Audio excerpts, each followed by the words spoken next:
Hai guys, apa kabar kalian semua hari ini? Semoga kalian sehat-sehat aja ya.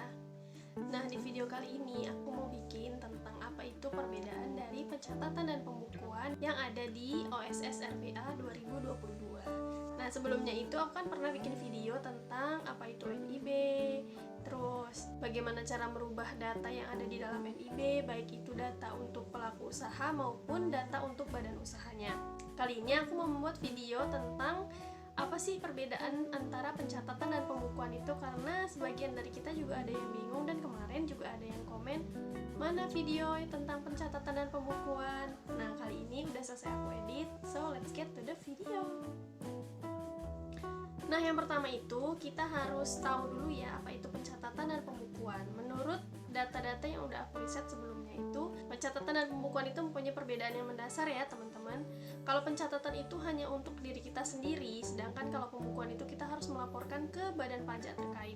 Nah, berikut ini perbedaan dari pencatatan dan pembukuan. Aku mulai dari pencatatan dulu ya. Sebelumnya aku mau menampilkan pencatatan yang pernah aku sarankan ke pelaku UKM untuk mengerjakannya.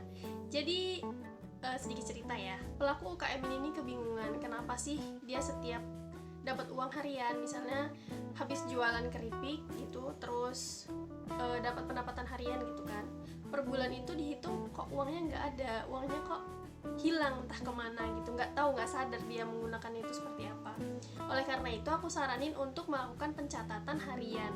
Pencatatan harian ini penting sekali karena kita dapat membedakan pengeluaran mana untuk pengeluaran sehari-hari maupun pengeluaran dari penghasilan yang kita dapatkan dari usaha kita tersebut. Aku kasih contoh pencatatan dulu ya. Seperti ini contoh pencatatan. Jadi di pencatatan ini kita wajib untuk menuliskan uang keluar dan uang masuk. Terus kita harus membedakan mana dompet usaha, mana dompet pribadi. Jadi walaupun penghasilan kita banyak, kalau misalnya kita lalai dalam hal pemisahan dompet ini, maka hasilnya juga tidak ada, alias uangnya hilang entah kemana dan kita tidak tahu habisnya kemana, seperti itu. Nah, ini perbedaan dari pencatatan dan pembukuan. Pencatatan duluan ya. Kalau pencatatan ini, data yang kita buat atau data uang keluar masuknya hanya untuk diri pribadi. Jadi, kita buat catatan ini nggak perlu dilaporkan ke badan pajak gitu. Tidak perlu. Kita membuat catatan ini hanya untuk diri kita pribadi supaya kita bisa lebih mengontrol keuangan. Ya, memang pure untuk diri kita sendiri supaya kita lebih bisa mengontrol keluar masuknya uang atas uang dari dompet pribadi maupun dari dompet usaha. Lalu pencatatan ini harus kita buat dengan penghasilan di bawah 60 juta untuk perseorangan. Nah, perseorangan di sini maksudnya adalah jika kita bekerja dengan orang, kan kita mendapatkan gaji setiap bulannya, gitu kan. Kalau kita punya gaji di bawah 60 juta per tahun, itu berarti kita sebulannya kira-kira gajinya bisa 1 sampai 4 juta lebih. Kalau udah 5 juta per bulannya, berarti wajib untuk melaporkan gajinya ke badan pajak ya. Jadi nanti akan dikenakan pajak penghasilan. Lalu sesuai dengan peraturan yang terbaru, kalau untuk pencatatan ini adalah badan usaha dengan penghasilan yang berada di bawah 2 miliar. Jadi kalau masih di bawah 2 miliar, kita tidak perlu membayar pajak untuk usaha kita. Nah, ini catatan yang penting. Makanya beberapa bulan yang sebelumnya aku juga buat video tentang gimana caranya melaporkan SPT tahunan. Jadi setiap orang yang sudah mempunyai NPWP itu kita sudah mempunyai kewajiban untuk lapor pajak, dengan syarat kalau kita melapor pajak itu penghasilan kita di bawah 60 juta per tahun dan penghasilan usaha kita itu di bawah 2 miliar per tahun. Jadi kita wajib lapor aja, bukan membayar pajak. Lapor pajak itu kita bisa secara online, nanti bisa tengok di video di sini, nanti aku tampilin. Nah, itu yang tentang pencatatan. Kita sekarang lanjut ke yang pembukuan. Sebelumnya aku mau kasih lihat dulu pembukuan itu seperti ini. Nanti pembukuan ini kita dapatkan dari PT tempat kita bekerja. Biasa kan kalau udah 5 juta ke atas itu gaji dari PT ya. Kebetulan yang aku tahu itu gaji dari PT. Jadi nanti dari PT akan mengeluarkan slip gaji seperti ini. Jadi satu lembar kertas A4 atau F4 tergantung kebijakan dari PT.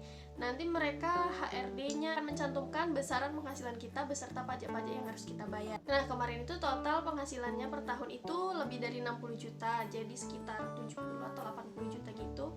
Dan itu besar pajak penghasilannya hanya 150.000. Jadi jangan takut untuk membayar pajak penghasilan karena tidak besar kok. Itu dalam 1 tahun ya, bukan dalam 1 bulan. Jadi kita membayar pajak penghasilan itu sekali dalam 1 tahun beserta pelaporan pajak per tahun yang tadi kita dapat slip dari PT tadi. Sekarang kita lanjut ke apa sih itu pembukuan. Dari contoh yang udah kita lihat sama-sama, pembukuan itu berarti mencatat pendapatan kita per tahun beserta besarnya pajak yang harus kita bayar ke Badan Pajak, atau besarnya pajak yang harus kita bayar ke Badan Pajak dari usaha kita.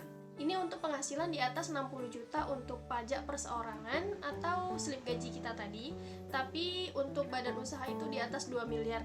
Dan ini kita harus melaporkannya ke Badan Pajak, karena kalau kita tidak melaporkan dan tidak membayar pajak, kita akan dianggap lalai pajak. Dan sebagai catatan ya, kalau misalnya kita nggak melaporkan pajak itu, kita akan didenda 100.000 dan kita dicatat di situ sebagai orang yang lalai pajak. Jadi lapor aja. Kan kita ini rata-rata kan penghasilannya juga nggak sampai 60 juta, 70, 80 seperti itu. Jadi kalau kita ini kan rata-rata UKM-nya itu ya mungkin di daerah lain itu penghasilan UKM-nya lebih dari 2 miliar. Tapi di daerah yang saya dampingi ini rata-rata penghasilannya di bawah 2 miliar, dan penghasilan perseorangannya itu jika mereka bekerja itu di bawah 60 juta. Jadi tidak usah membayar pajak, hanya melaporkannya aja. Nah, seperti itu aja video untuk hari ini. Semoga bermanfaat. Jangan lupa di like, share, dan subscribe. See you on my next video. Thank you guys. Bye.